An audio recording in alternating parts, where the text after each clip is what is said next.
इस वक्त मेरे साथ आजाद समाज पार्टी के राष्ट्रीय महासचिव रविंद्र सिंह घाटी जी से बातचीत करेंगे। आज ग्वालियर आए हैं और ग्वालियर में ग्रामीण क्षेत्र में एक कार्यालय का उद्घाटन किया है। सर क्या कहेंगे, ग्वालियर ग्रामीण में आज एक कार्यालय का उद्घाटन हुआ आजाद समाज पार्टी का। ग्वालियर में एक कार्यालय का उद्घाटन होना, एक नए प्रदेश अध्यक्ष का गठन होना और आपका आना, क्या संकेत है? देखिए, आजाद समाज पार्टी के राष्ट्रीय अध्यक्ष एडवोकेट चंद्रशेखर आजाद जी पूरे देश के अंदर बहुजन विचारधारा को लेकर गरीब, पिछड़ों, शोषित, वंचितों, किसान, मजदूर, SC ST OBC की लड़ाई लड़ रहे हैं। और उनके जो क्रांतिकारी सिपाही हैं आजाद समाज पार्टी और भीम आर्मी के, वो सड़कों पे संघर्ष कर रहे हैं। और जहाँ भी जन विरोधी सरकार या जनता के खिलाफ जो भी सरकार आदेश देती है या कहीं पर न्याय होता है, वहाँ आजाद समाज पार्टी भीम आर्मी सबसे पहले पहुंचती है। तो मध्य प्रदेश के अंदर क्योंकि सबसे ज्यादा संख्या बहुजनों की है, सबसे ज्यादा SC ST, कुछ कारणों की वजह से या संगठन ना बनने की वजह से हो सकता है कि हमें जो बहुजनों का सपना था हम मध्य प्रदेश के अंदर पूरा नहीं कर पाए। लेकिन जो आने वाला वक्त है वो आजाद समाज पार्टी का, भीम आर्मी का है और भाई चंद्रशेखर आजाद जी का है। आज हमने उसी क्रम में ग्वालियर के अंदर पार्टी के कार्यालय की आज ओपनिंग की है। और हमारे साथ नौजवान और क्रांतिकारी प्रदेश के अध्यक्ष नए जो बने सत्येंद्र विद्रोही जी है, हमारे जो युवा के प्रदेश अध्यक्ष अनिल गुर्जर जी हैं, राम शिव जी, नरोत्तम जी हैं हमारे। तो हम जो समाज है उसको बनाना का काम कर रहे हैं, भाईचारे को कायम कर रहे हैं। और आने वाले समय में मध्य प्रदेश में आजाद समाज पार्टी की सरकार बनाने का काम करेंगे। और अभी तो हमने ग्वालियर के अंदर एक ऑफिस का जो शुभारंभ किया है। आने वाले समय में आपको भोपाल के अंदर भी हमारे प्रदेश अध्यक्ष जी के नेतृत्व में, भोपाल में भी शीघ्र दोनों प्रदेश अध्यक्ष जी के नेतृत्व में कार्यालय खुलेगा। मध्य प्रदेश में क्या कहेंगे कि अभी हाल ही में विधानसभा, लोकसभा हुए और विधानसभा चुनाव हुए हैं। आगामी चुनाव को लेकर क्या कहेंगे? मध्य प्रदेश क्या में रणनीति जनता है? के साथ हमेशा विश्वासघात किया गया है, चाहे वोट बीजेपी को दे चाहे कांग्रेस को दे। वही नेता बीजेपी के ट्रांसफर होकर कांग्रेस में चले जाते हैं, वही कांग्रेस के नेता भी सारे ट्रांसफर होकर बीजेपी में चले जाते हैं। जनता जिसको वोट देती है वो ठगी जाती है। वो यहाँ पे जो देखा है हमने, चाहे बीजेपी हो चाहे कांग्रेस हो, गरीब गरीब है। और SC ST OBC के खिलाफ जो अत्याचार है उनकी संख्या बढ़ी है, घटी नहीं है। आए दिन कोई किसी के सर पे पेशाब कर देता है, कहीं कोई किसी की हत्या कर देता है, कहीं मूंछ रखने पर हत्या हो जाती है, शमशानों में जलाया नहीं जाने दिया जाता।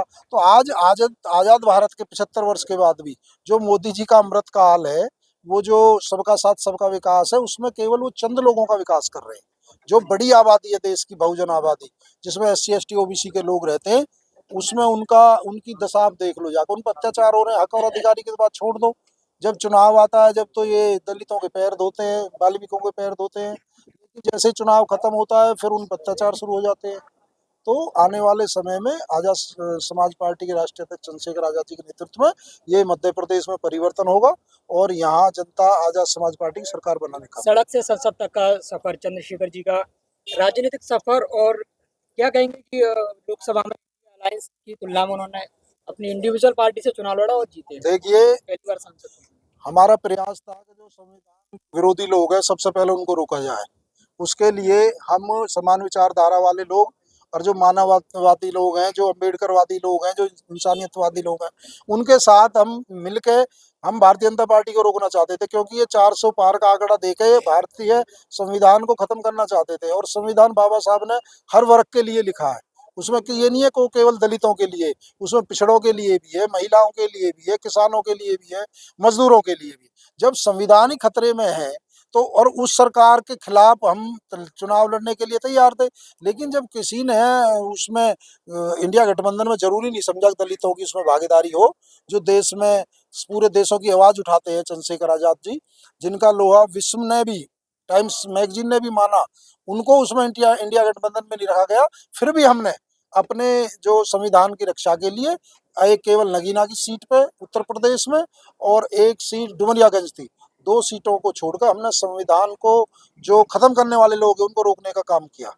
अच्छा, ग्वालियर आए थे, या ग्वालियर में एक अभी हाल ही में एक घटना भी हुई है समाज के परिवार के साथ, क्या कहेंगे? देखिए, मध्य प्रदेश में जो सरकार है, चाहे उत्तर प्रदेश की योगी सरकार है, ये जाति देख के न्याय करती है, जाति देख के अन्याय करती है। ये जो SC ST OBC के तो मकान तोड़ देती है। अभी कुछ दिन पहले सुनील गुर्जर की हत्या हुई, आरोपी विशेष समुदाय के लोग थे जो सत्ता में समझते हैं कि भाई बीजेपी उनकी पार्टी है, वो ऐसा समझते हैं।